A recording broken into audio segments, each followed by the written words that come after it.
हमारे मेयर साहब, सभी पार्टी के पदाधिकारीगण, जिलाध्यक्ष जी और आज के इस प्रेस वार्ता में आप सबका स्वागत है।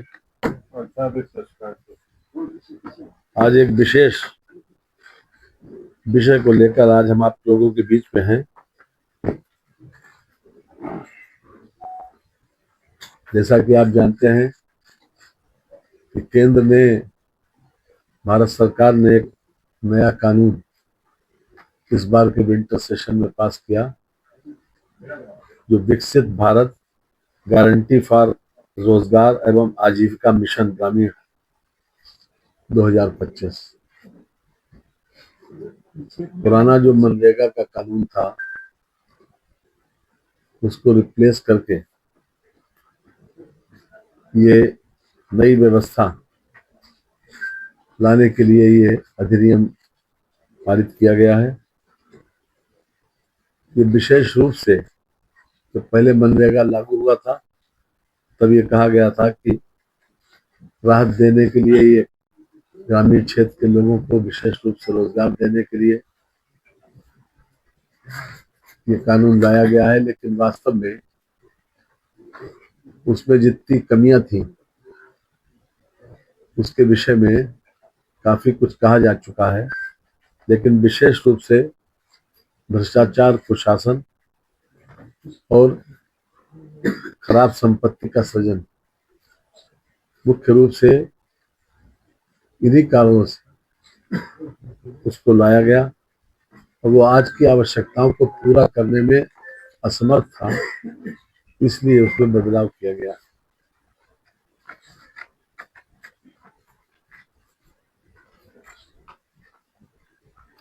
हमारा लक्ष्य है इस अधिनियम को लाने का उद्देश्य जो था वो भविष्य के अनुरूप ग्रामीण विकास मॉडल जो राहत केंद्रित सोच से आगे बढ़कर उत्पादकता और परिवर्तन पर आधारित हो और विकसित भारत 2047 के संकल्प के साथ जो जोड़ा जा सके। इसके साथ ही अनुमानित और बेहतर आजीविका सुरक्षा को सुनिश्चित करना, तकनीक आधारित पारदर्शिता के माध्यम से भ्रष्टाचार को समाप्त करना, जवाबदेही के साथ केंद्र और राज्य की साझेदारी को और मजबूत करना तथा उच्च गुणवत्ता और सतत ग्रामीण संपत्तियों का निर्माण करना, ये इसका लक्ष्य है।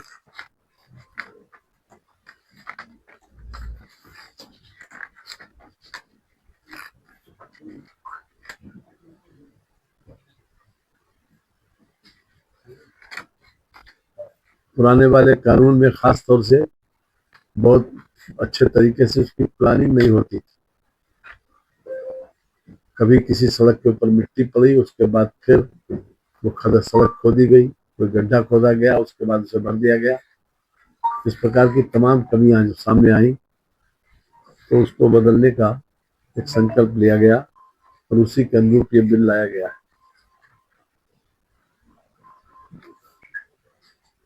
ग्राम सभा और ग्राम पंचायतों की प्राथमिकताएं और ज्यादा मजबूत हो और ग्राम की आवश्यकताओं को देखते हुए ग्राम सभा के माध्यम से ही उसकी कार्य योजना बने, ये उद्देश्य ये हमारे सामने है। इसमें खास तौर से ये भी कहा जाता था कि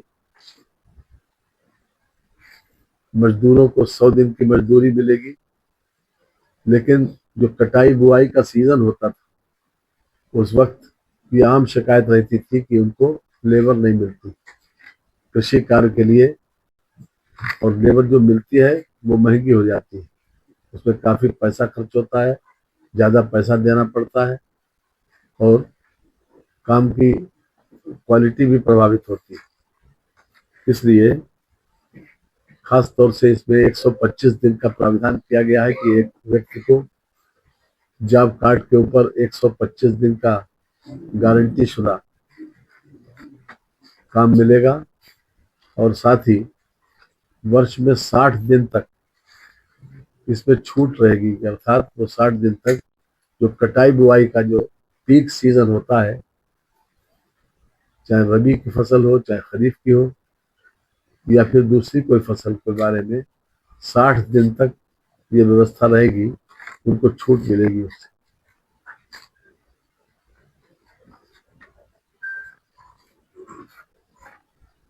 पूरी तरीके से वो जो चूंकि सेंट्रल फंडिंग थी उसमें, इसलिए राज्यों की भी जवाबदेही पूरी तरीके से तय नहीं की जा सकती। लेकिन जो वर्तमान जो बिल आया है उसमें 60% पैसा भारत सरकार का और 40% पैसा राज्य सरकार का लगेगा।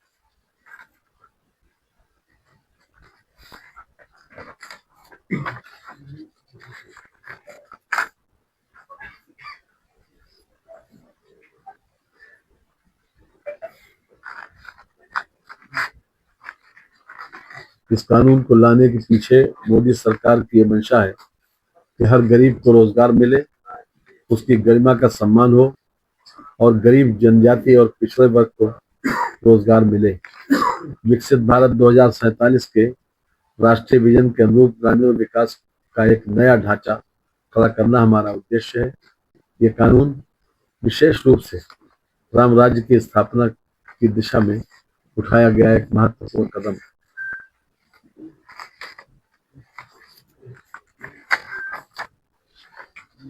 विशेष रूप से तय की जाएंगी। सबसे पहली जिसके ऊपर हमने फोकस किया है कि ग्रामीण क्षेत्र में जल संबंधी कार्य।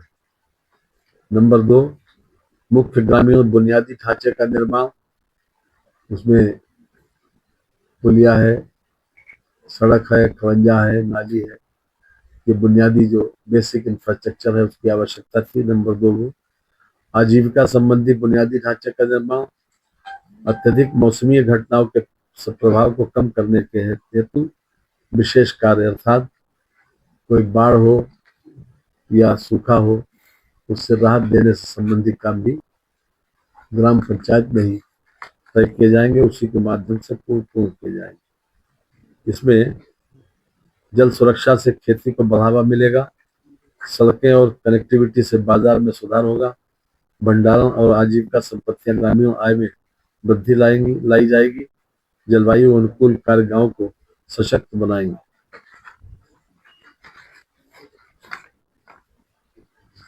पहले व्यवस्था तो थी कि 15 दिन के अंदर भुगतान करेंगे, लेकिन होता नहीं था। अब 1 सप्ताह के अंदर इसमें भुगतान किया जाएगा पॉजिटिवली। और अगर मजदूरी पूरे 125 दिन नहीं दे पाए तो उसमें बेरोजगारी का भत्ता भी देने की प्रोविजन है।